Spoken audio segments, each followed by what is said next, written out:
financiamiento y calidad de la educación superior, un reto para todos. Ahora sí, creo que está mejor. Voy a permitirme, antes de presentar al distinguido panel que tenemos para esta sesión, hacer una breve introducción sobre un tema tan trascendental que ciertamente está interrelacionado: calidad y financiamiento en la educación superior. Últimamente hemos mostrado, después de muchos años, los peruanos, un amor propio, un sentido de accomplishment, un sentido de logros, ¿no es cierto?, al ver cómo la economía, la gastronomía y una serie de aspectos de nuestra vida empiezan a enrumbarse, ¿no es cierto?, y nos llenan de orgullo. A la vez, también caemos en el riesgo de poder sentirnos complacientes con la situación, y hasta hemos mostrado cierto nivel de incomodidad cuando se nos recuerdan que hay tareas por hacer. El informe sobre competitividad del Foro Económico Mundial es una herramienta que creo valiosa para empezar a centrar el tema.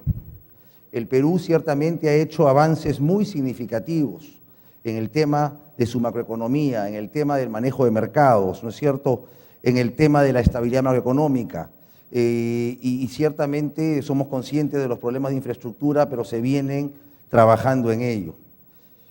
Este reporte divide a los países en tres grandes estados, ¿no? No voy a entrar en mucho detalle, pero ciertamente los califica en aquellos que tienen ingresos per cápita debajo de los $2.000 al año, que están básicamente dentro del grupo de los requerimientos básicos, aquellos que tienen que lidiar por generar instituciones, infraestructura, la ansiada estabilidad macroeconómica y los sistemas de salud y educación primaria. El Perú está en el segundo grupo, aquel que se define como aquellos que están buscando mejorar su eficiencia. El primer tema de este segundo grupo es educación superior y entrenamiento o capacitación. Cuando uno analiza básicamente el tercer grupo, el más avanzado, esto está dividido básicamente en dos grandes factores, ¿no?, o pilares: el pilar de la sofisticación de los negocios y el pilar de la innovación, un tema, ¿no es cierto?, por el cual está luchando la presidenta de este CADE de Educación este año. Entonces, cuando vemos al Perú en la evaluación del año 2009-2010, el año de la crisis, creo que es muy importante ver cuántos países pudieron subir o mejorar su nivel de competitividad en el año de la crisis. Y se habla mucho de los países BRIC, ¿no es cierto? Brasil, Rusia, India, China. ¿Qué le pasó a China? ¿Cuántos puestos subió en el año de la crisis? Un puesto. ¿Cuánto subió la India? Un puesto. ¿Cuánto subió Rusia? Cayó 12 puestos. ¿Cuánto subió Brasil? 8 puestos, ¿no? Entonces, ahí se ve de alguna manera cómo ciertos países latinoamericanos estamos haciendo las cosas bien. ¿Qué fue con nuestro querido país? Subimos 5 puestos, ¿no? Es cierto que hay otros que han caído, no voy a mencionar a Venezuela, pero por ejemplo Egipto subió en un solo año 11 puestos. Entonces, cuando quise profundizar los subíndices para entender qué nos jaló para abajo, ¿no?, me encontré que a pesar de que somos un país en transición, en esta etapa intermedia que le llaman en búsqueda de eficiencia, la mezcla de los pilares que miden los que he leído de eficiencia, o sea que es educación superior, buen manejo de mercados, eficiencia en mercado laboral, sofisticación en mercados financieros, etcétera, los temas de innovación y sofisticación de negocios que corresponden al grupo más avanzado pesan igual a la hora de medir el índice de competitividad del Perú. Vale decir que si estamos mal en innovación, siempre vamos a estar achatados. Si estamos mal en educación superior y capacitación, siempre vamos a estar achatados. ¿Y qué hice? Bueno, me fui al índice de educación superior. Claro, en vez de estar en el puesto 73, 74, si no me equivoco, perdón, 78, ya caímos ahí al 81. Si me voy al de sofisticación, perdón, me voy a la innovación, me caí al puesto 109. Entonces, no hace falta, ¿no es cierto?, mucho análisis para entender que ahí tenemos un reto fundamental. Cuando hablamos de los empresarios y qué les preocupa, tengo 2 o 3 datos que creo que también pueden ayudar a centrar el tema. En el último SAE, que organiza Apoyo, del mes de abril, se le preguntó a los empresarios que asisten que citen las 3 principales problemas del país. El primero, lamentablemente de moda, la corrupción. El segundo, educación inadecuada. Cuando se le pregunta cuáles son, esto está hecho en una encuesta de Apoyo también, ¿cuáles son las 3 principales desventajas del Perú frente a economías globalizadas? La primera respuesta, de lejos, falta de educación de calidad. Cuando se pregunta cuáles son las acciones prioritarias que haría un empresario, ¿no?, en una agenda empresarial de largo plazo, la primera, mejorar la selección y capacitación de ejecutivos y profesionales. La segunda, mejorar la selección y capacitación de trabajadores e invertir en investigación y desarrollo. Espero que eso no sean meramente declarativas. Y por último, para terminar de centrar el tema,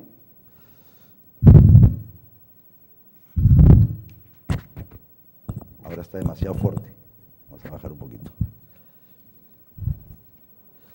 Algunos datos que muestran cómo nos hemos ido concientizando, ¿no es cierto?, todos en el tema de la educación. Porque a veces un buen amigo mío, no sé si está por acá presente, decía que se habla mucho de la educación, pero se hace poco, ¿no? Lo que resulta es que cuesta que se note lo que se hace. En 1994, los habitantes de Lima gastaban en promedio 6.1% de su ingreso en educación. En el año 2009 han pasado a 9.9%. Cuando le preguntan, esto es un sondeo de septiembre del año pasado, si su situación económica mejorara, ¿en qué invertiría?, ¿no? De lejos el primero, en educación. Tenemos acá a la ministra de Economía. A la pregunta, en marzo de 2010, esto hecho por el Foro Económico Mundial también, y le preguntan, ¿hasta qué factores considera usted que el gobierno, ¿no?, aplica para favorecer la inversión extranjera en temas de tecnología de información, que está muy asociado a los temas, por supuesto, de capacitación, de investigación, de innovación? El país que sale prácticamente empatado de este grupo amplio es Chile y Perú, ¿no? Sin embargo, a una pregunta hecha también por el mismo grupo, ¿cuán bien calza la educación en la educación en su país con referencia a aquellos mercados competitivos, globalizados? Ahí lamentablemente la respuesta peruana cae por debajo de Bolivia, Ecuador y Venezuela. A veces somos muy duros con nosotros mismos. Pues bien, llegó mi rector. Ciertamente, la predisposición del empresariado, la predisposición de los habitantes de la ciudad de Lima, ¿no es cierto? Las encuestas nos dicen de que están dadas las condiciones para atraer inversiones y, sin embargo, la percepción sigue siendo que estamos un poco desenfocados en cómo lograr que esa educación superior esté a la altura de las circunstancias que el Perú vive y desea. No estamos, lamentablemente, solos en esto. Agarré el listado de las 500 universidades más importantes del mundo. Siempre los rankings son complejos. Siempre los rankings tienen seguramente un ingrediente importante de investigación y desarrollo, de publicaciones. Son pocas las universidades en el Perú, con contadas y honrosas excepciones, que tienen centro de investigación propio. Y no encontré ninguna universidad latinoamericana hasta el puesto 190, que encontré la primera mexicana, ¿sí? Y paren de contar, no encontré ninguna que no sea ni mexicana ni brasilera hasta la posición 500.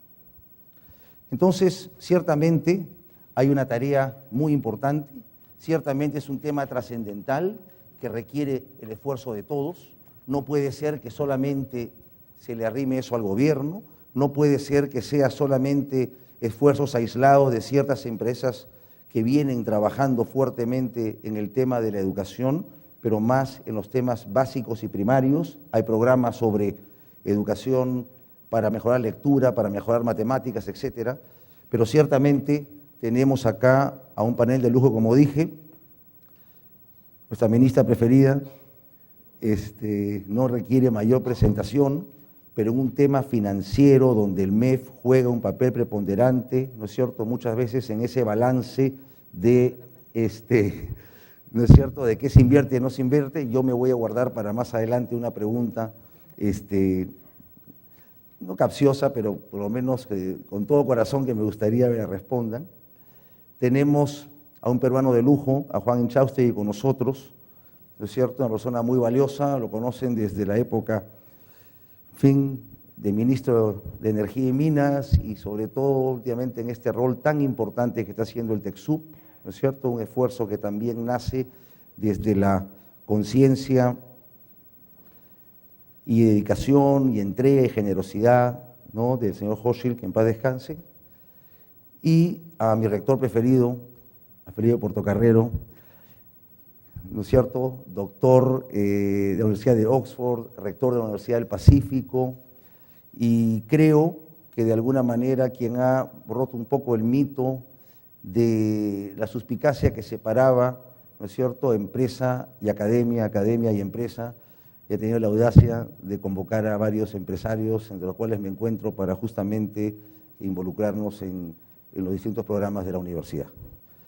Vamos a tener total democracia en el panel en cuanto a si quieren hablar sentados o parados. Vamos a tener una dictadura en cuanto al tiempo, y les ruego que ahí me disculpen de antemano si soy un poco rudo con eso. La idea es tratar de no pasarnos de 10, máximo 12 minutos en una intervención inicial, porque quisiéramos que esto se maneje más en un conversatorio, ¿no? Estoy seguro que más que un debate será un conversatorio, porque no creo que hayan diferencias fundamentales en la urgencia y la importancia, pero ciertamente tenemos que tratar con vuestras ideas y conocimientos de aterrizar, ¿no es cierto?, en temas concretos, ¿no?, porque si no nos quedamos en la retórica y no necesariamente en cómo solucionar esto. Si te parece, Juan o Felipe, ¿tienes una presentación? ¿Sí? Arranca, por favor. Ok.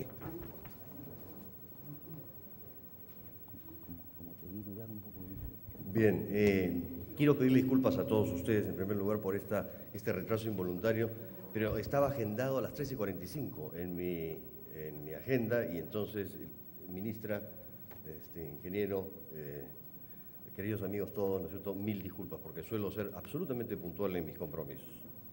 Bien, el tema es un tema peso pesado, ¿no es cierto? O sea, cuando uno habla de financiación o financiamiento y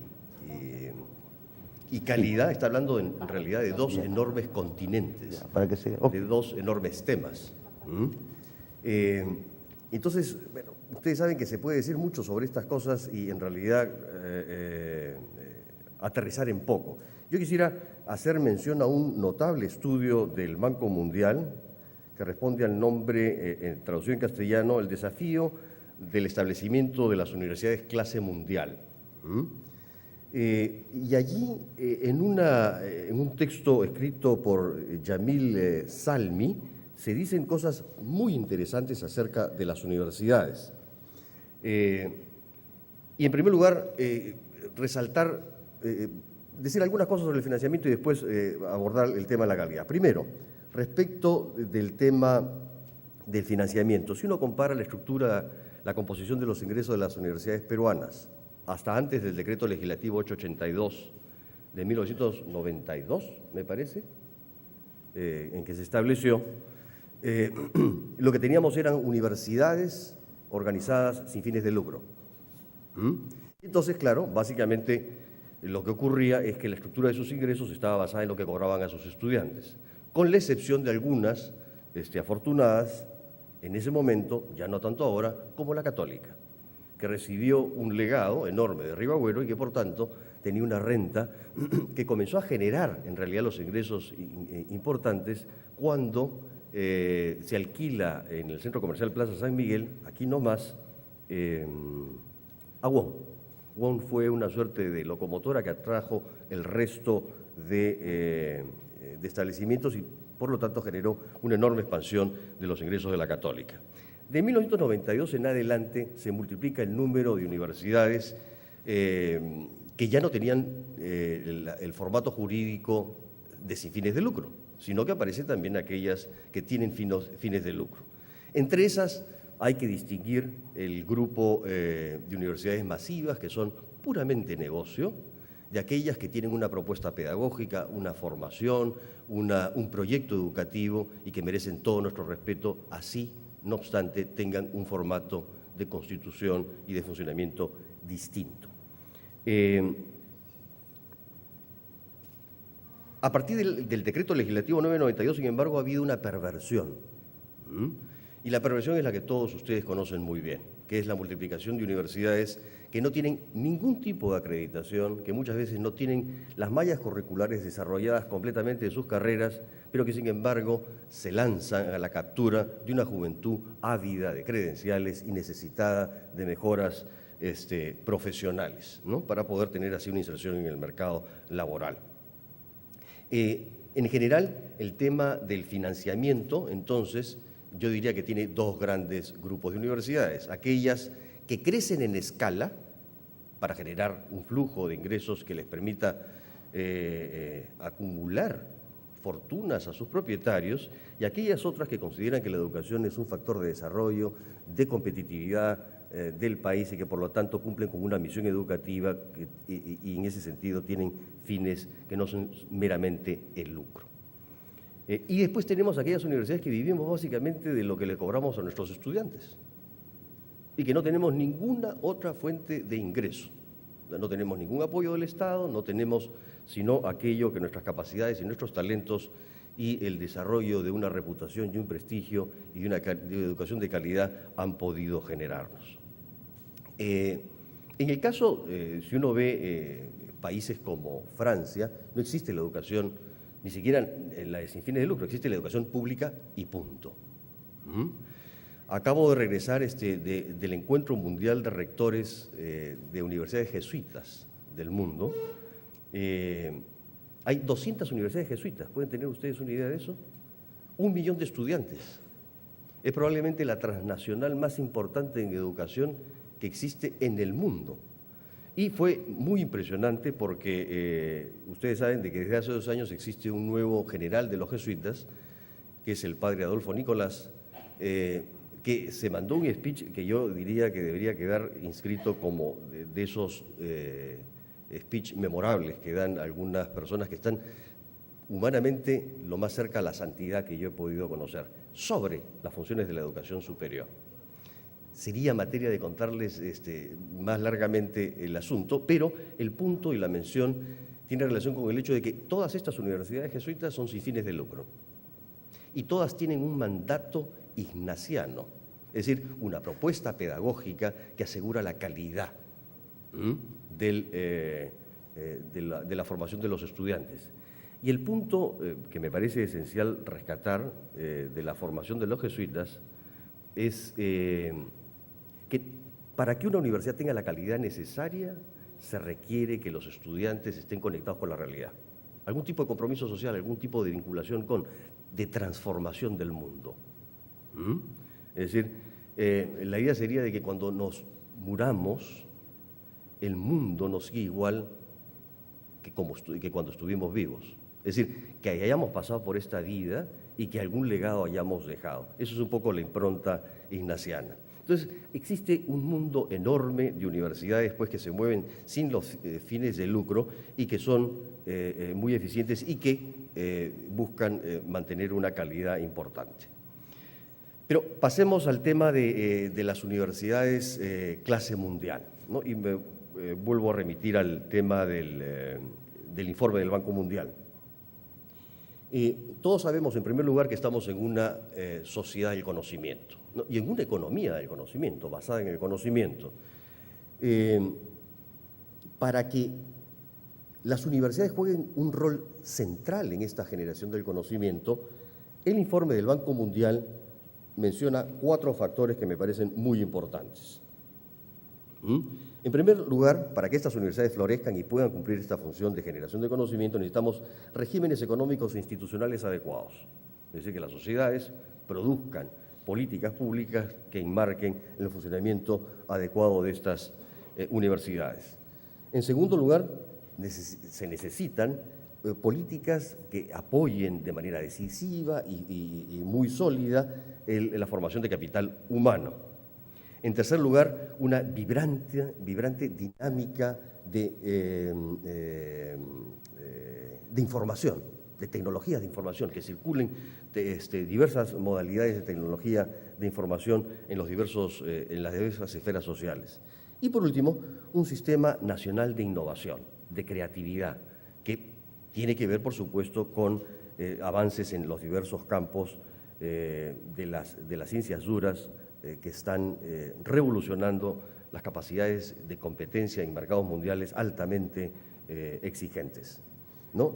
Los grandes avances de la biotecnología en los últimos años no se han producido por investigaciones realizadas en empresas, sino básicamente en centros de investigación privados vinculados a universidades, ¿no? Para que tengan ustedes una idea de la tesis de este autor, él sostiene que es un vano empeño que todas las universidades del mundo luchen por tratar de acreditarse como de clase mundial. Dice, eso no tiene sentido. Primero porque, y les menciono una cifra para que ustedes se den cuenta de la envergadura de los desafíos que eso significa, si uno quiere competir con los recursos de universidades como las siguientes, bueno, tendría que pensarlo más de una vez. Estos son cifras para el año 2006 y 2005, que son los endowments que tienen universidades como la de Harvard, 29.000 millones de dólares, Yale, 18.000 millones de dólares, Stanford, 14.000 millones de dólares, Universidad de Texas, 14.000 millones de dólares, Princeton, 13.000. ¿No? Los norteamericanos son en esa materia muy dados a la donación filantrópica generosa. En Inglaterra, sin embargo, la Universidad de Cambridge, su endowment, más frugales, ¿no es cierto?, los británicos, 6.600 millones de dólares. Universidad de Oxford, 3.800 millones de dólares. Universidad de Edimburgo, 3.400 millones de dólares. Universidad de Glasgow, 230 millones de dólares. Y finalmente el King's College de Londres, 200 millones de dólares. Estas cifras no son para inhibirnos ni para sentirnos con un complejo de inferioridad, sino para poner en perspectiva lo que significa ser una universidad de clase mundial. Una universidad de clase mundial requiere de recursos y de diversos otros elementos que difícilmente pueden encontrarse en universidades cuya labor a escala nacional y eventualmente regional puede ser perfectamente defendible y aceptable. El autor, Jamil, dice pues que esta carrera loca de las universidades por acreditarse mundialmente ha generado digamos, procesos de interpelación interna de las instituciones y que en ese sentido han ayudado a que ajusten sus diversos componentes internos. Existen 2 grandes rankings mundiales por los cuales las universidades pueden matar. El primero es el Times Higher Education Supplement, que se publica anual, que apareció desde 1992, y después el Shanghai Jiao Tong University. Son los 2 grandes sistemas que, si uno examina la composición de sus variables para demostrar o no la calidad, uno puede encontrar 1000 observaciones. Pero estos son los 2 principales rankings que están cumpliendo la función de referentes mundiales en este campo. Y termino con lo siguiente. ¿Es posible establecer un patrón general para determinar qué universidad puede ser de clase mundial? Entonces allí Si nosotros hiciéramos una encuesta en este momento, ¿qué criterios utilizarían ustedes para determinar eso? Les aseguro que tendríamos una lista de 150 tributos más o menos diferenciados. Lo interesante del estudio del Banco Mundial, realizado en el 2009, es que tipifica 3 grandes familias de atribuciones o de requerimientos. En primer lugar, dice, para que una universidad sea de jerarquía mundial, necesita una alta concentración de talento. Alta concentración de talento significa una calidad excepcional de sus profesores y un reclutamiento de los mejores estudiantes, de profesores y estudiantes. Segundo, abundancia de recursos, ¿no?, para ofrecer un rico sistema de incentivos para el aprendizaje. Porque sin recursos, ¿no?, las investigaciones avanzadas no se pueden realizar. Se necesitan laboratorios, se necesita, en fin, muchos fondos para poder ser de clase mundial. Y por último, se necesita, dice el estudio del Banco Mundial,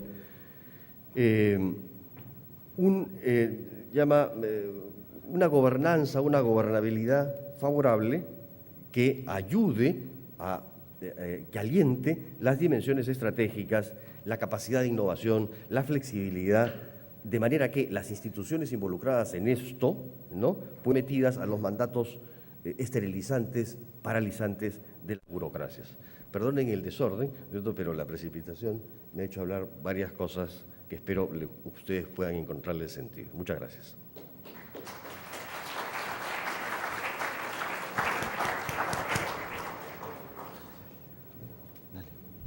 Sí.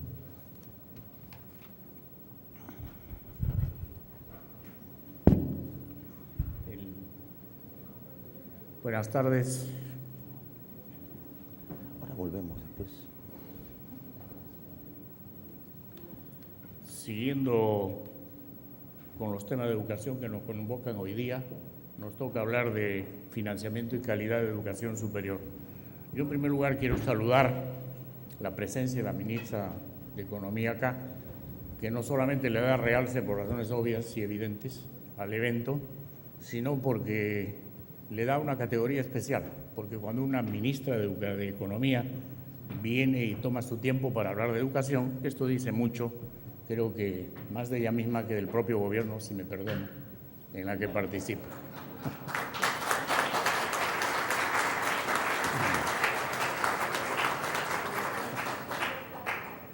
Y a renglón seguido, y espero que Ben haya descontado esta parte de la introducción de mi tiempo, porque yo no traigo un discurso de 1 hora y media como los que nos han divertido en la mañana, pero el mío más o menos va a tomar media hora, con perdón de Ben. No, mentira. Bueno, vamos a hacerlo rápido. Voy a hablar en una primera parte de financiamiento y calidad, y tratando de relacionar los dos conceptos con unas dos vistas un poco complicadas no complicadas, más bien gráficas, sobre cómo se relacionan estos conceptos en la educación en el mundo, en las universidades, en los países más, del mundo. Luego vamos a enfocarnos un poco en el tema de las relaciones causales de la calidad en la educación. ¿Qué cosa es lo que produce calidad? Y finalmente voy a poner, con perdón del autobombo y del incienso, como diría mi amigo Jesús Herrero, ya que él no me ha echado incienso, me lo voy a echar yo mismo, voy a tener que hablar de TecSoup como un caso de financiamiento muy particular, que no es más que un ejemplo que puede tomarse en cuenta o en consideración para casos similares. Entonces, financiamiento y calidad. En realidad, ¿cuál es el botón? Ahí está.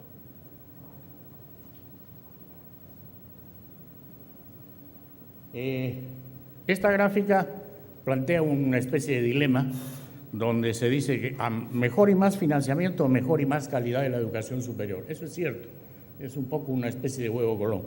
Pero también se afirma abajo en la gráfica, no solo es cuestión de fondos, pero también es cuestión de fondos. Entonces, esta incongruencia la podemos ver en los ejemplos que vamos a ver más adelante. En verdad, los países tienen limitados recursos económicos y tratan de buscar la mejor aplicación de sus recursos. El Perú, según las cifras que tengo yo, está apenas en un orden de inversión de los $2.340 por alumno en educación universitaria en el año 2001. No sé si la ministra tiene cifras actuales, pero en fin, solamente como referencia, no pretendo ser exacto. En los países que ahí aparecen en esta vista, esta es una vista tomada de los países de la OECD, donde se ve la culminación en la gestión universitaria y los gastos por estudiante. Y ahí están los países. Y los círculos que ahí aparecen indican en el eje de las ordenadas, o sea, el vertical, los gastos, y en el eje horizontal, el nivel de graduación. Cuanto más a la derecha están, más eficiente es la institución educativa. Y nos vamos a quedar solamente en el punto blanco importante que está al medio, que es Estados Unidos. Y en el caso de Estados Unidos vemos que tiene una inversión de, no se ve las cifras exactas, pero es del orden de los $17,000 por alumno. Este gráfico es en el año 95. Si vemos acá, este es Estados Unidos, que ha salido destacado ahí, y luego vemos otro circulito para Finlandia, y Finlandia tiene en cambio un gasto de $11,279 por año por estudiante en el mismo año 95.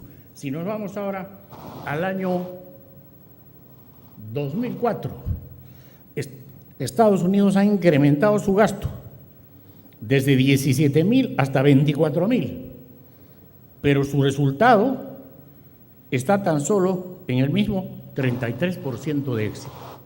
En cambio, Finlandia ha incrementado sus gastos apenas de 11,000 a 12,000, pero ha logrado superar su nivel de graduación hasta el 47%.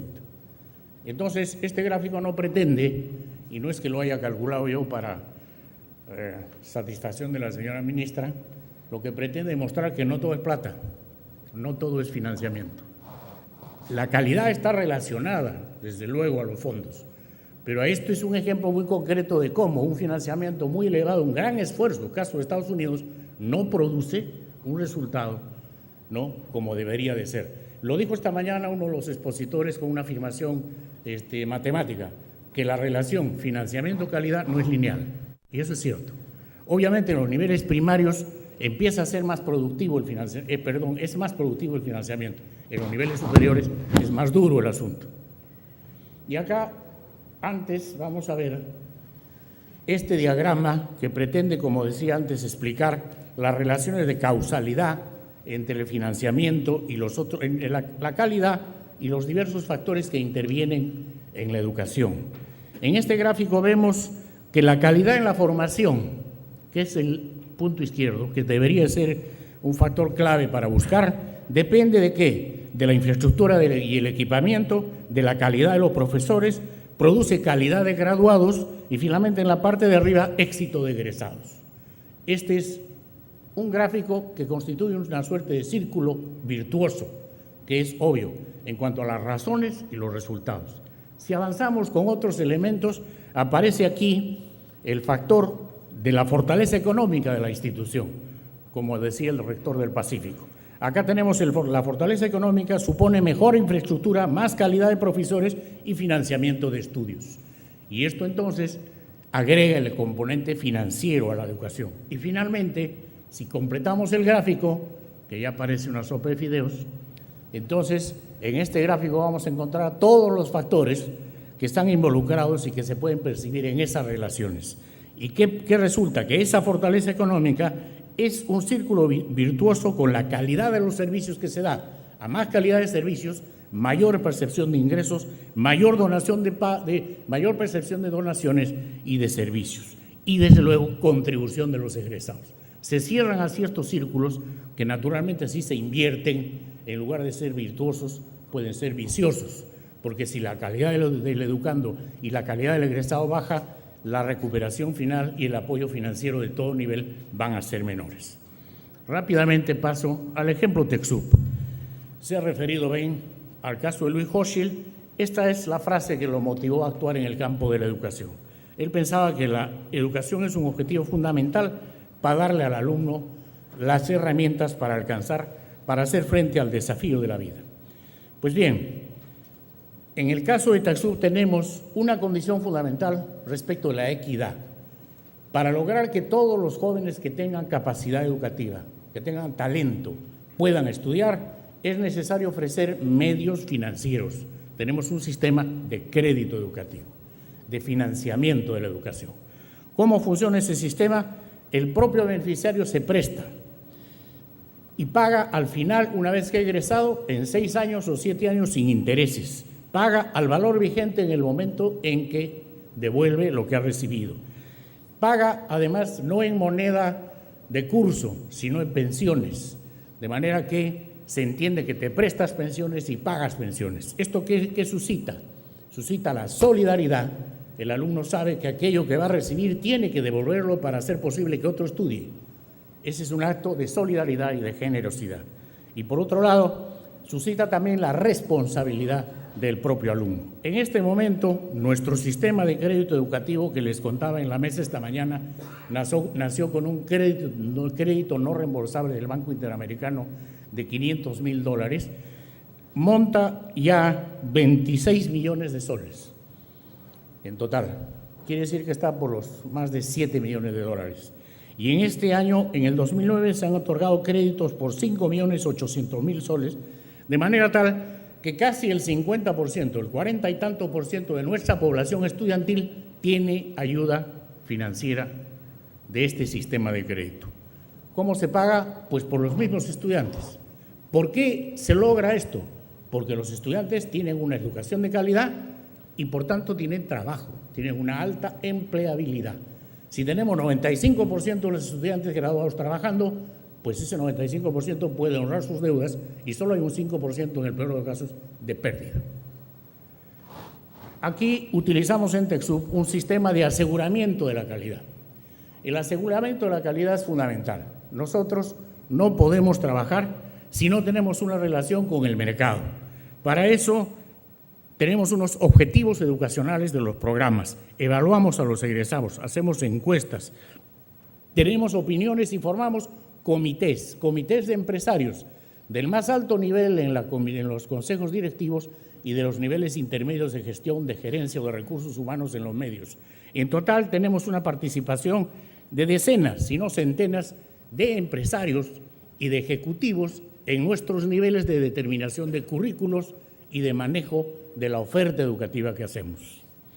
No voy a abundar en los datos porque ya el presidente me está mirando sobre esta tabla, pero obviamente el sistema de aseguramiento de la calidad, que es fundamental, tiene que tener medición, evaluación y acciones de mejora.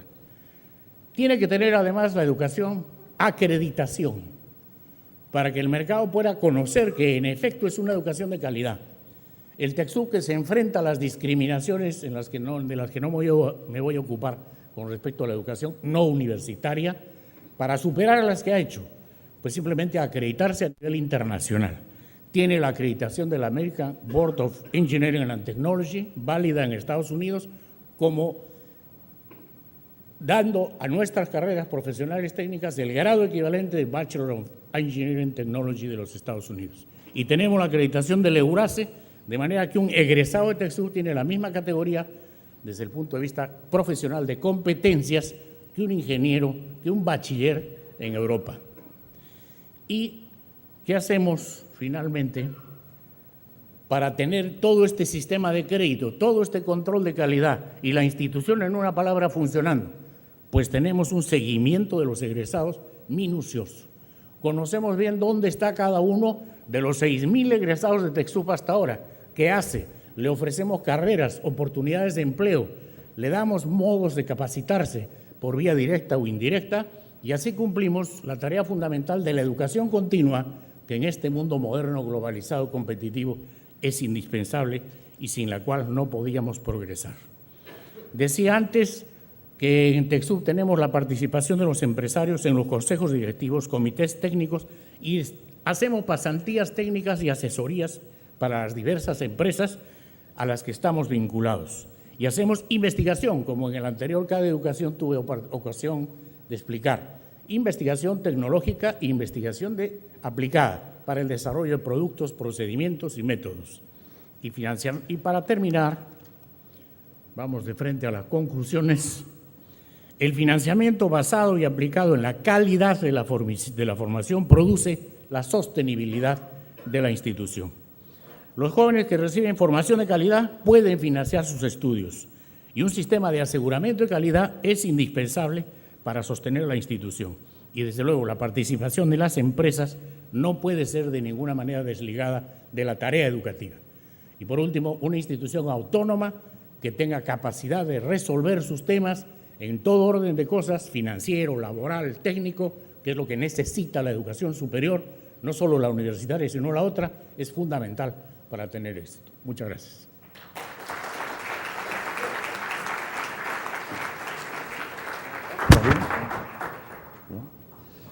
Bueno, hemos tenido primero un enfoque, ¿no es cierto?, que nos habla del tema de estos recursos tan cuantiosos, ¿no es cierto?, que a veces nos hacen mirar la colina como si fuese realmente un rascacielos, ¿no es cierto?, un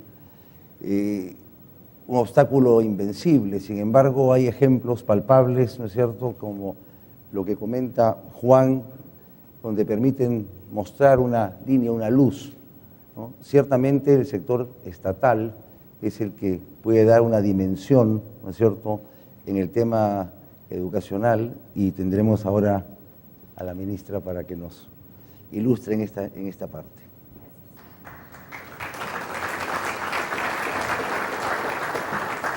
Bueno, muy buenas tardes a todos y gracias a las personas que han hecho las presentaciones antes, tanto Felipe como el ingeniero Inchausti, porque realmente nos aterrizan muy bien los problemas, ¿no? Tener claro cuáles son los objetivos de la educación superior en el país. Y siguiendo un poco lo que planteó Ben, efectivamente yo creo que teníamos que tener claro el enfoque de desarrollo y competitividad como la fuente de crecimiento. Yo les cuento una anécdota. Cuando hicimos el Plan Nacional de Competitividad en el año 2005 con Juan Mulder, yo llamé a la gente que estaba haciendo el plan de educación y me miraron con horror. ¿Qué vienen estos economistas a ensuciar el tema del plan educativo? No entendían la vinculación entre educación y desarrollo. O sea, la educación iba por su lado y los expertos y los economistas ensuciábamos con mercantilismo el tema educativo. No es falso porque lo viví. Cuando se dieron cuenta la importancia que tenía que estuvieran insertados dentro del plan de competitividad, este plan, y asumimos todas sus ideas, se quedaron maravillados. Porque por primera vez se incorporaba dentro de una estrategia de competitividad del país con un objetivo más claro. No es por tener educación simplemente, sino que la educación es la base fundamental del capital más importante que tenemos, que son nuestros seres humanos, que somos nosotros los ciudadanos. Entonces, eso es lo que tenemos que tener presente a la hora de estar planteándonos estos objetivos de educación superior. Tener una educación superior de calidad e inclusiva, porque también tenemos que tener criterios de inclusión social para poder hacer posible que las oportunidades sean iguales para todos. Ese es el gran problema muchas veces de nuestra asignación de recursos, que asignamos ciegamente los recursos y no estamos mirando el tema desde una perspectiva de oportunidades. El Banco Mundial, con un excelente investigador peruano como es el señor Saavedra, está justamente trabajando este tema de cómo generar oportunidades frente a personas que, o sea, un niño en el Perú nacido en la sierra peruana no tiene las mismas oportunidades que un niño nacido en la costa, menos si tiene una familia que es de ámbito rural, menos si es mujer, menos si es de padres analfabetos, o donde la cabeza es solo la madre o falta la ausencia de algún miembro más de la familia. Entonces son tomas de oportunidades y eso cómo las igualamos cuando tenemos situaciones exógenas que nos hacen imposible que esa criatura tenga una oportunidad igual. Y por ahí tenemos que empezar, ¿no? Evidentemente, me voy a saltar la parte más dura, que es la parte de inclusión a través de la educación básica. Pero ¿qué pasa cuando ya llegamos al nivel de la educación superior? Nos planteamos qué tipo de educación superior queremos. Hoy día todo el mundo tiene que tener universidades. Todos los días tengo que firmar una carta diciendo que no es necesario crear una universidad más en el país, ¿no? Porque estamos creando universidades, hay 35 universidades públicas, y creo que 66 universidades privadas, algunas de muy buena calidad, pero no todas con tal calidad. Es más, ninguna está en un sistema de acreditación todavía, que es lo que quiere el Ministerio de Educación, es tener un sistema de acreditación que permita asegurar por lo menos niveles básicos de calidad. ¿Cuánto cuesta al país al año más o menos las universidades públicas? El presupuesto inicial modificado de las universidades públicas más la Asamblea Nacional de Rectores al 2010, en este momento es 2.587 millones de soles. Nada comparado obviamente con los datos que nos dio Felipe, pero bueno, son 2.8 de nuestro presupuesto total. De eso incluye recursos determinados, llámese canon, que son 96 millones más o menos de soles que están destinados al canon y se suponen están destinados a investigación. Bueno, estos recursos son bien interesantes, totalmente asignados y todo el mundo que justo estamos dando plata a las universidades públicas. De repente no es mucho, de repente no es muy poco, pero si esa asignación se da, ¿qué es lo que está pasando con la población que recibe esta educación, entre comillas, gratuita? Porque no es gratuita, cuesta. Como dirían mis profesores de economía básica, no hay lonche gratis, y este lonche gratis debería estar mejor asignado. ¿Por qué? Porque si vemos la población entre 18 y 24 años de edad, que es la edad de formativa superior, solo 3% de la población más pobre, es decir, de los deciles del 1 al 4, accede a la educación universitaria. Ya comenzamos a sentir el problema, ¿no? Solo 3% de esa población. En la población menos pobre, entre los deciles 5 al 10, estos porcentajes se incrementan y son de 23 y 19%, de acuerdo a la Encuesta Nacional de Hogares del 2008. Pero es decir, estamos subsidiando entonces no a los más pobres, sino a menos pobres. El 65% de los pobres que ingresan a la educación superior lo hacen a través de la educación pública, mientras que, por el contrario, el 60% de la población menos pobre, del deciles 5 al 10, que ingresan a la educación superior, lo hacen por medios privados.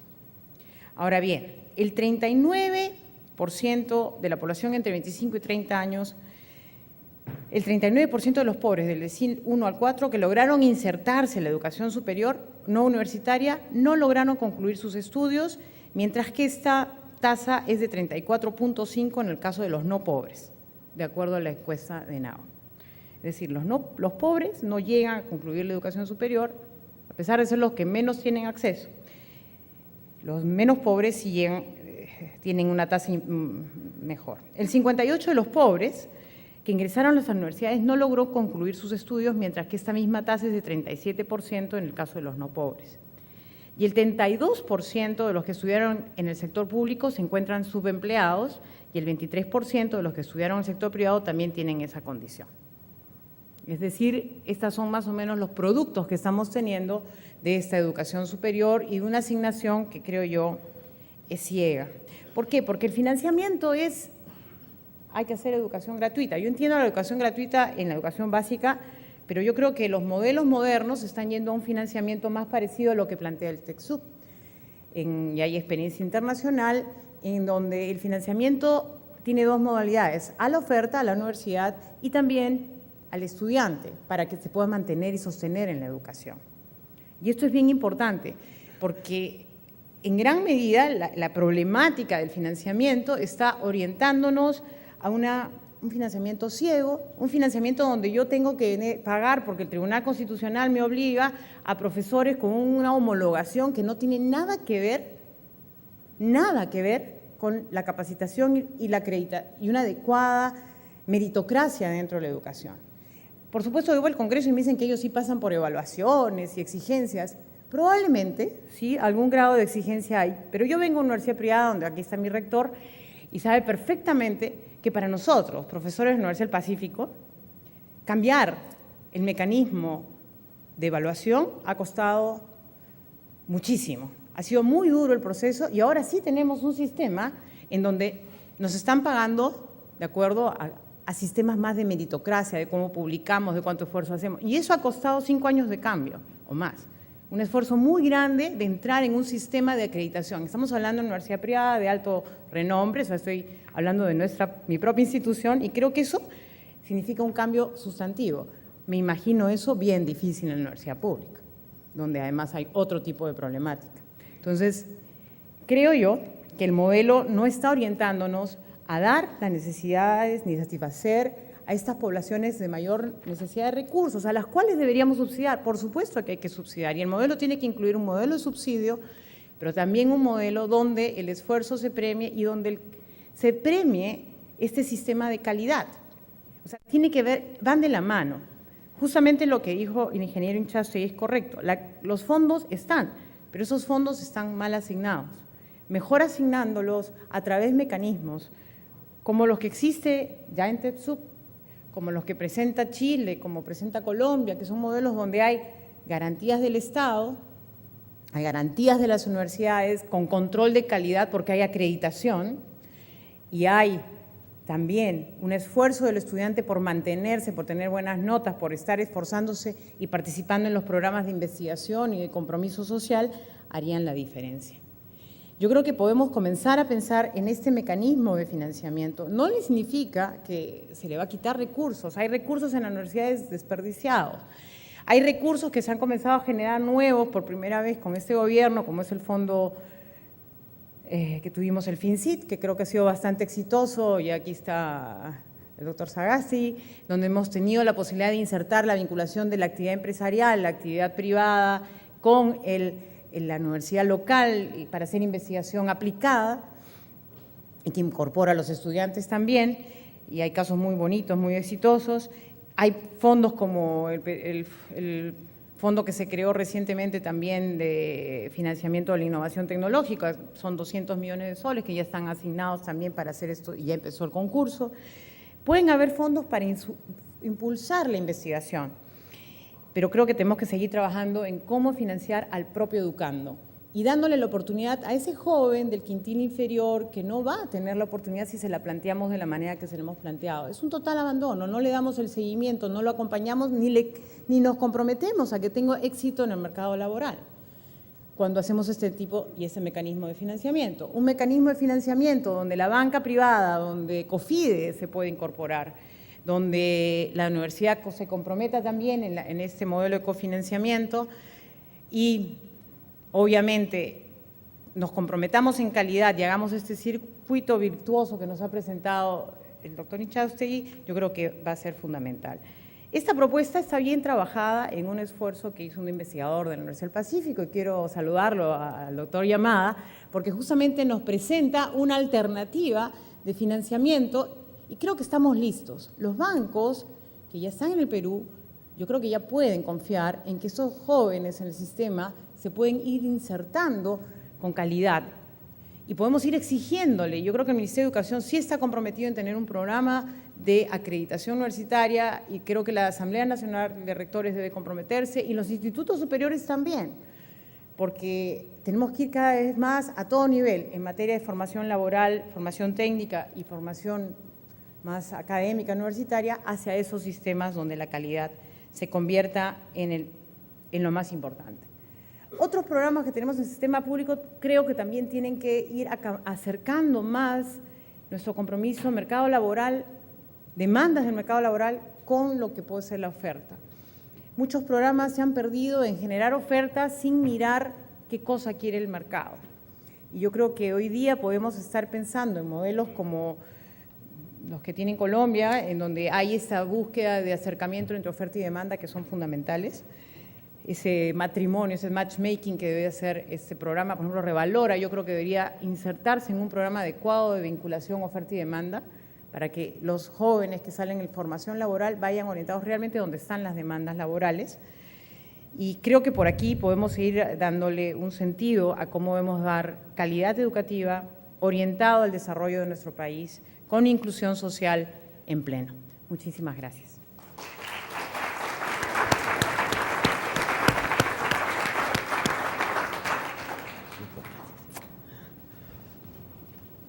Bueno, hemos tenido solamente la primera ronda y les quiero ante todo agradecer y felicitar por la puntualidad en cada una de las intervenciones.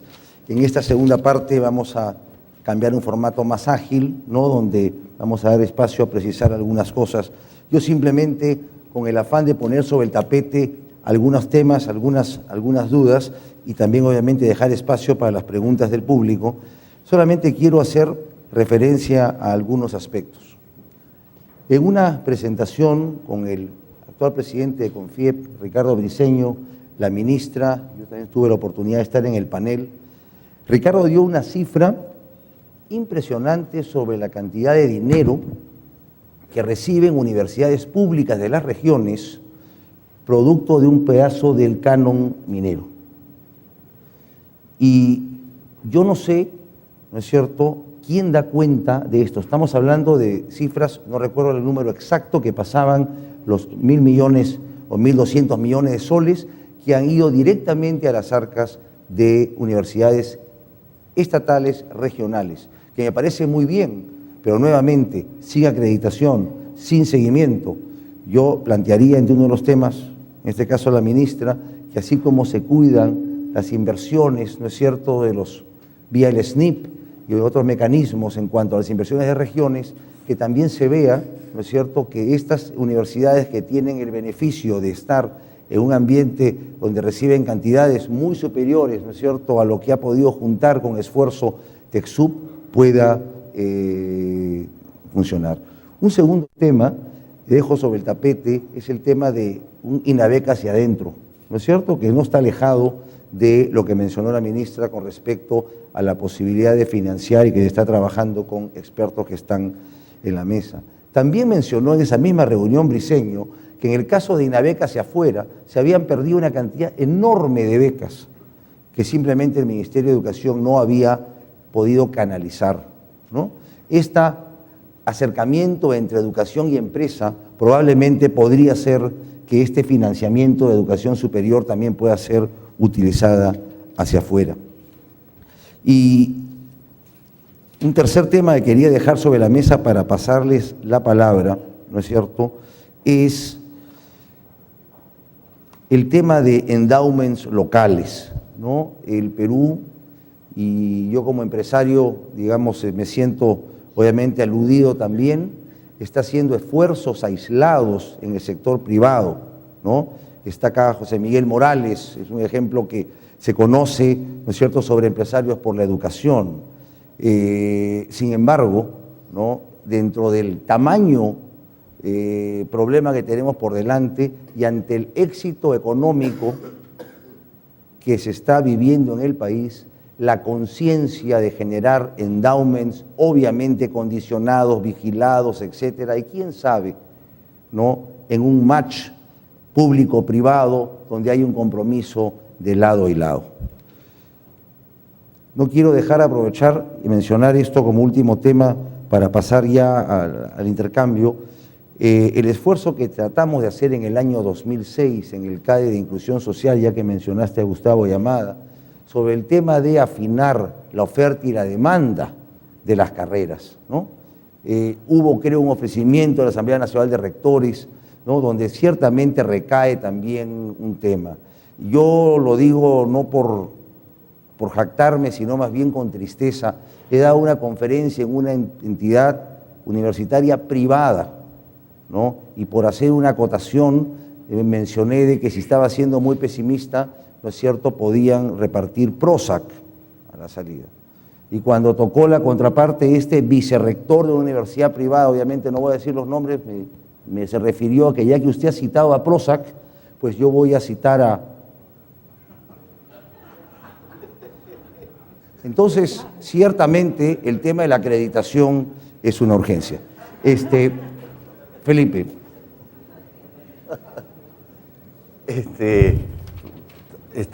Me gustaría conocer al doctor Prozac. Yo quisiera tomar el último punto, Ben, si me permites, ¿no? Que es el de las donaciones de los empresarios.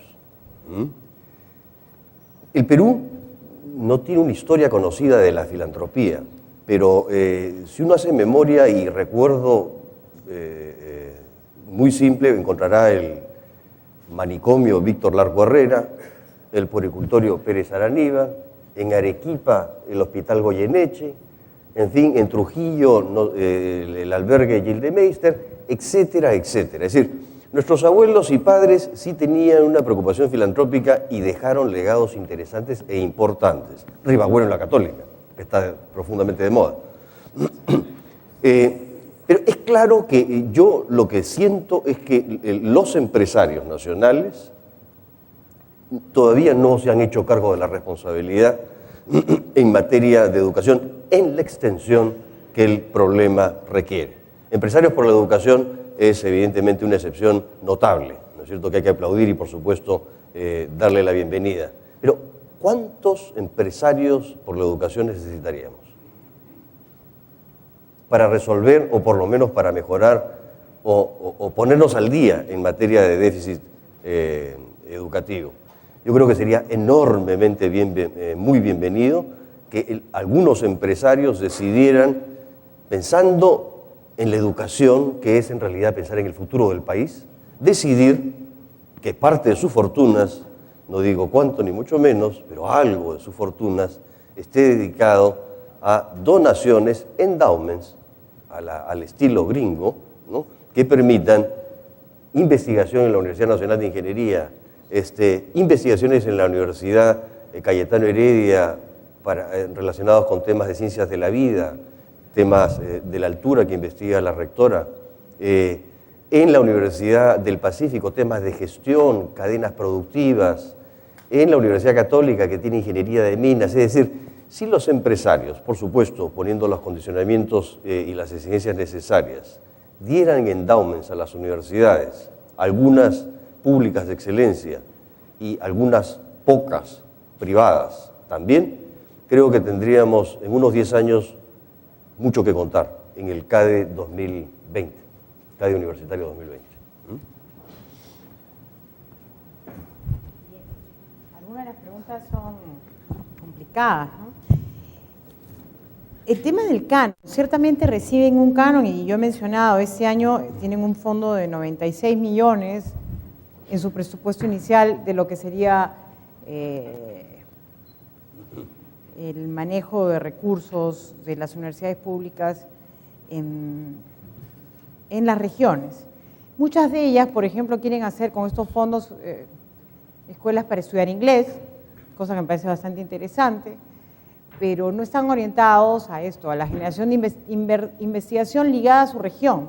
Puede ser que el inglés sea útil, pero no suficiente. Yo creo que tienen que aprender inglés, evidentemente, y a veces hay publicaciones que no salen al mundo porque, por ejemplo, en el Instituto de la Amazonía hay publicaciones de primer nivel y a veces por la falta de ser traducidas al inglés no están en los mercados y hacen investigación de primer nivel, ¿no? Entonces sí creo que el idioma es importante, pero a veces es cómo lo atamos a la realidad de la región, ¿no? Y ese es el problema. Creo que también el Ministerio de Economía y Finanzas tiene que hacer un examen de conciencia y en eso estamos en este momento, de cómo revisar nuestra perspectiva de lo que es el SNIP. El Sistema Nacional de Inversión Pública es súper útil y es muy importante para afinar cómo debemos hacer la inversión, pero también tenemos que comprender cómo hacer inversión social.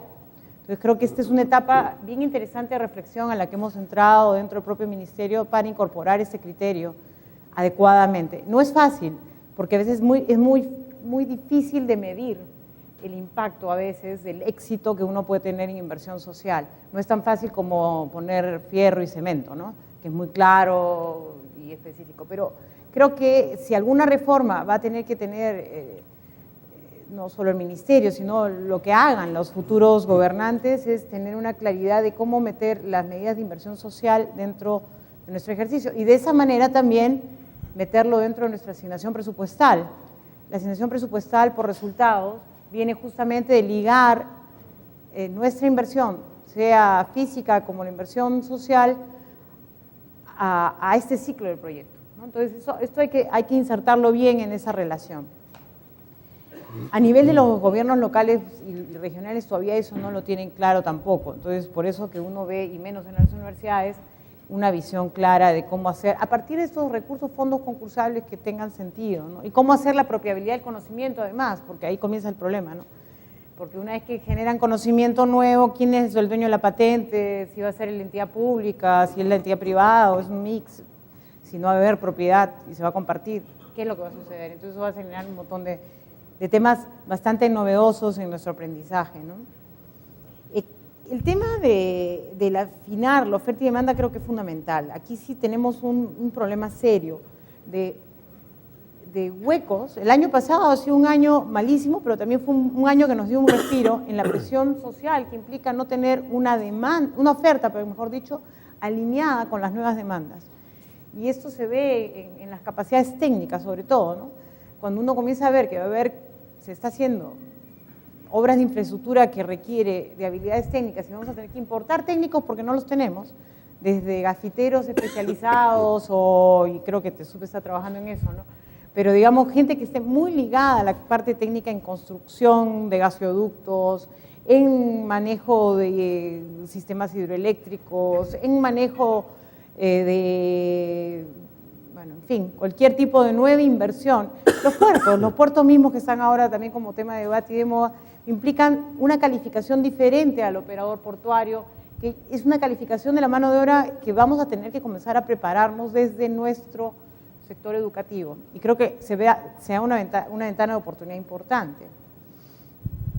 El sistema de acreditación fundamental, si no, no existe una fórmula que haga posible que uno pueda medir calidad y competencia, porque hace que también las instituciones compitan por los mejores alumnos, si están bien acreditados, bien reconocidos. Y la acreditación pasa no solo por los buenos alumnos que tienen, sino también los productos académicos que salen, los productos de investigación, que son fundamentales, ¿no?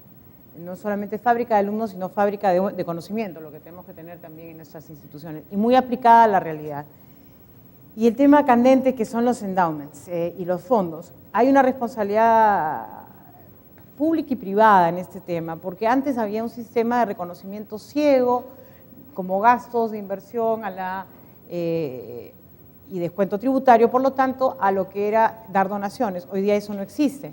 Sin embargo, tenemos que crear un sistema, en algún momento, de generación de estos fondos que puedan tener algún reconocimiento fiscal, como en otras partes, pero que tengan todos los filtros para que no se nos cuelen cosas que no son adecuados financiamientos, ¿no? Por ejemplo, nosotros se dio una ley en un momento cuando surgieron una serie de instituciones con fines de lucro universitarias, que al final no sé si han sido lo más rentables posibles. O sea, yo creo que ahí hubo un excelente negocio de crear paredes y paredes, pero no sé si calidad educativa, ¿no? Entonces, porque así se reconocían los descuentos tributarios. Entonces, eso hay que mirarlo con mucho cuidado para hacerlo muy fino y sí necesita un trabajo de fondo. Ok, vamos a pasar la palabra a Juan. Hay una pregunta del público, hay un montón de preguntas, lo cual significa que o no hemos sido muy claros o está interesante la conversación, espero lo segundo. Solamente como un complemento, con ocasión del ingreso de Chile a la OECD, se hizo un documento sobre la educación terciaria en Chile, donde condicionan 3 tipos de fondos, ¿no es cierto? Aporte fiscal directo, ¿no es cierto?, que va a financiar, ¿no es cierto?, cátedras, profesores, laboratorios, etcétera, pero que va obviamente entregado en un ranking de competitividad de las organizaciones. Hay un aporte fiscal indirecto, que es un premio a las universidades que sean capaces de retener o captar a los alumnos con mejores notas en un examen parejo, ¿no es cierto?, tipo los SATs o O-Levels en otros países. Y grants o fondos de competitividad que ya son asignados a aquellas que están haciendo innovación y obviamente investigación. Hay una serie de preguntas, yo voy a tener que condensarlas, pero hay una pregunta directa al ingeniero Inchaustegui sobre si, bueno, el aumento de universidades privadas de poca calidad no está promoviendo el surgimiento de profesionales incompetentes y frustrados, ¿no? ¿Cómo evitar ese engaño a los jóvenes? Muy bien. Bueno, gracias.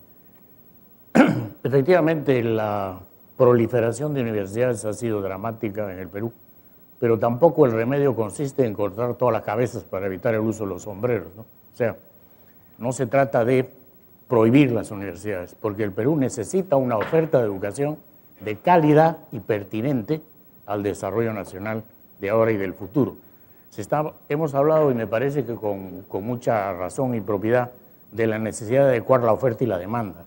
Si no lo hacemos así, vamos a seguir formando, con todo respeto a los abogados, ¿no?, abogados y educadores que hoy día son las primeras 2 profesiones, ¿no?, de más estudiantes en todas las universidades. Entre las 2 hay casi el 60 y tanto % de estudiantes matriculados, lo que no se compadece, es decir, no corresponde con la demanda nacional. En cambio, no hay ingenieros especialistas en gas, en petróleo, no hay especialistas, digamos, en en la industria textil avanzada, no hay biólogos de calidad, los hay en algunas universidades desde luego, pero debería haber mucho más. No hay químicos especialistas en operaciones unitarias, en investigación metalúrgica, que es lo que el país necesita. Entonces hay que adecuar oferta y demanda. Yo creo que esta creación de recursos vía endowments y todos estos mecanismos es un tema por trabajar en el Perú. Hay mucho que hacer ahí. Nos hemos ido de un extremo al otro. Hubo un tiempo en el Perú, de repente algunos lo recuerdan, donde había un doble beneficio tributario, inclusive un beneficio, uno contra el impuesto y otro contra la masa, digamos, gravable. Al final, esto se convirtió en un verdadero sistema de corrupción y se otorgaban estos beneficios indebidamente y se produjeron negociados. Entonces el Estado salió y cortó por lo sano todas las cabezas de un golpe. Entonces ahora no hay en el Perú más que un reconocimiento del 30%, o sea, el impuesto a la renta, pero hasta el 10% de la renta neta. Falta, por tanto, crear mecanismos. Falta crear mecanismos, creo yo, como los que ha mencionado el presidente, ven, de, primero, transparencia en la operación de las universidades. Y aquí cabe una pregunta. ¿Quién controla las universidades? ¿No? Por supuesto que levantar esa pregunta en el ámbito, en el claustro universitario, es para que a uno lo linche, ¿no? Pero la universidad, una vez que cumple sus 5 años después de aprobada por el CONAF, tiene licencia para matar, hace lo que le da la gana, crea filiales, demanda al Estado, hace lo que quiere, ¿no? En cambio, la institución educativa superior tecnológica, por ejemplo, tiene que romper las escaleras porque le faltan 3 centímetros de ancho en el local más elegante que ha fabricado alguna institución en algún lugar del Perú. Entonces hay una asimetría terrible. Tiene que haber un cambio sustantivo en eso. Tiene que haber una educación superior que refleje a la sociedad sus logros, su empleabilidad, ¿no? Que se ranquee, con perdón de este neologismo, es decir, que se vea la categoría en rendimientos de las instituciones educativas para orientar a la juventud sobre qué cosa estudiar, ¿no? Y hacer entender a los doctores, con todo respeto a los doctores, que adecuar oferta y demanda no es pues castrar la universidad, es ofrecerle un camino de orientación, desde luego sin prohibirle, como debe ser, que haga investigación por la investigación pura y que siga desarrollando investigaciones en torno de cosas sociales, antropológicas, lo que fuere, porque esa es la virtud, esa es la tarea de la universidad, adelantarse al conocimiento y al mundo, pero falta cuadrarnos en eso. Y sobre las becas, yo creo que ya hay en el Perú bastante oferta, lamentablemente tampoco, es un problema de transparencia, no se conoce, no se manejan bien, hay instituciones estatales que las han casi guardado bajo, en fin, en la gaveta y se han quedado ahí para siempre. Entonces, es importante que se promueva esto. El FINCIT ha hecho en eso una gran tarea y Paco, para no robarle el show, supongo que nos va a explicar esto con detalle en la siguiente sesión. Bueno,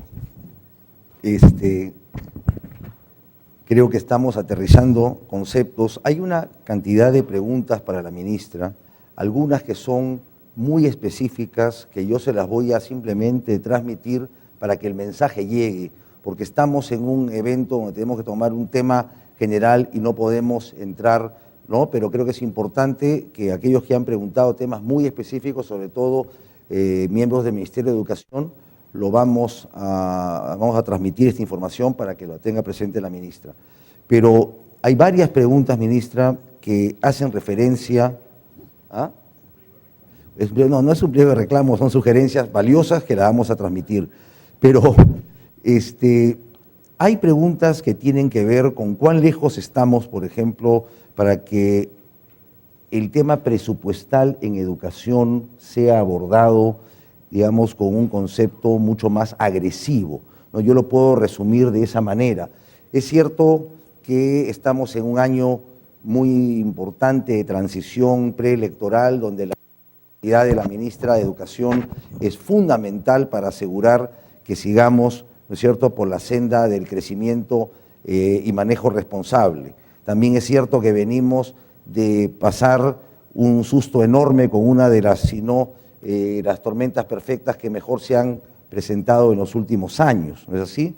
Pero ciertamente estas preguntas están asociadas a legislación, a presupuesto, en el tema de educación.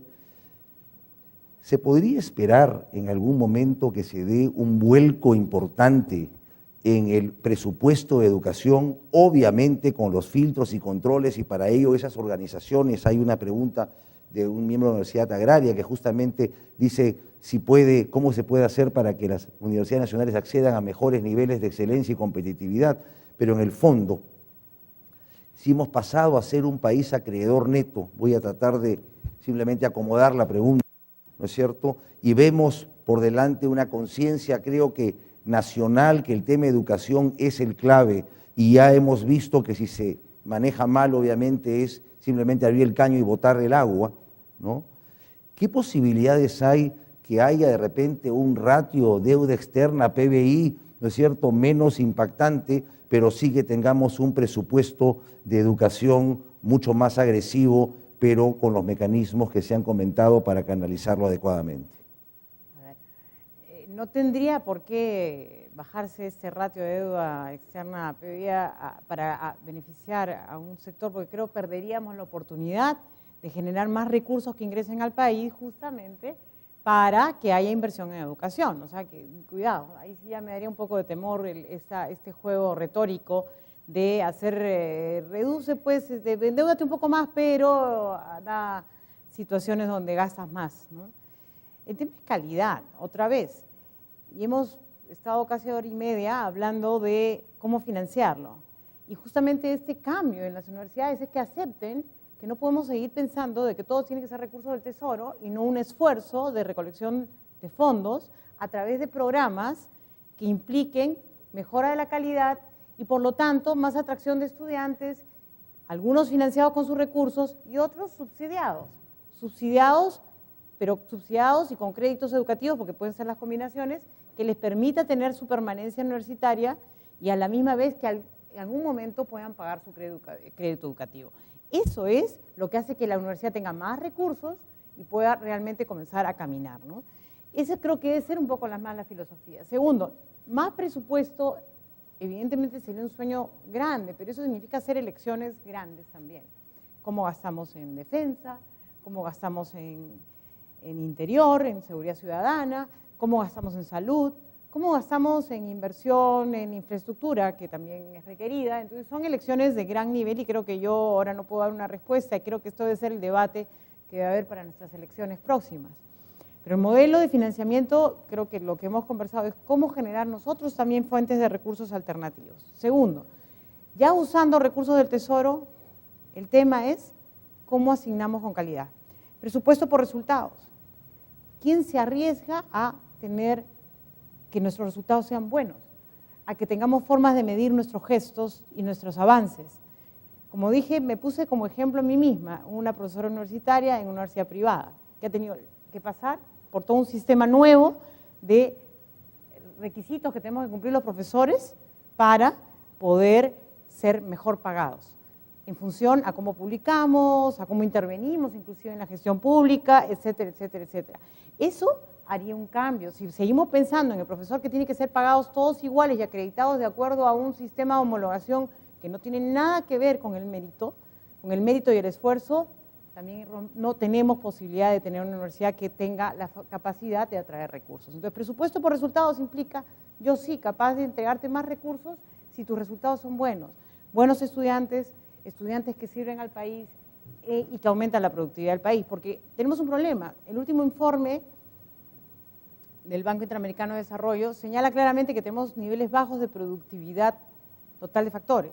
¿Y por dónde viene ese problema? Otra vez del diagnóstico que nos dio inicial, es nuestro bajo nivel de impacto que tiene la inversión que hoy día hacemos en educación.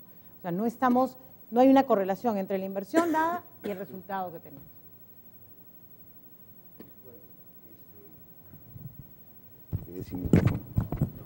Ahora sí, ya. Bueno, si alguien tuviese alguna intervención adicional, estamos con el tiempo cumplido. Yo voy a cumplir con entregar a la ministra estas otras preguntas que tienen temas muy específicos que serán valiosos para ella tenerlas.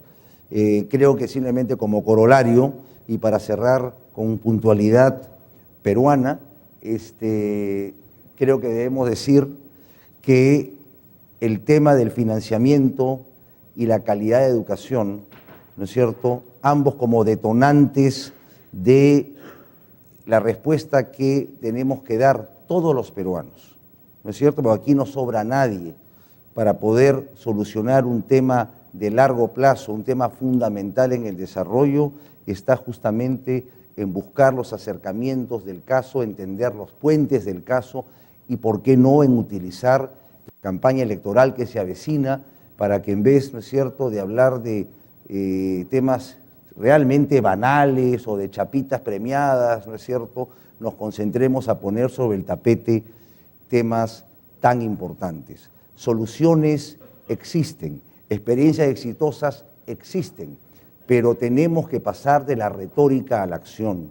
Y eso implica que aquellos que están de alguna manera en un lado de la balanza, un poco protegiendo el status quo dentro de las universidades que no están teniendo el nivel que deberían de tener, y con el ejemplo que puso el ingeniero Inchaustegui, no se requiere de repente tanto, ¿no es cierto?, para poder salir de un estado de mediocridad, y ciertamente hay una responsabilidad tremenda con nuestros hijos, ¿no? Esa pregunta sobre estamos engañando a jóvenes, ¿no? El tema de la educación y el negocio de la educación tiene que manejarse con los estándares éticos más elevados. Yo les agradezco mucho la atención y damos paso al siguiente bloque. Muchas gracias.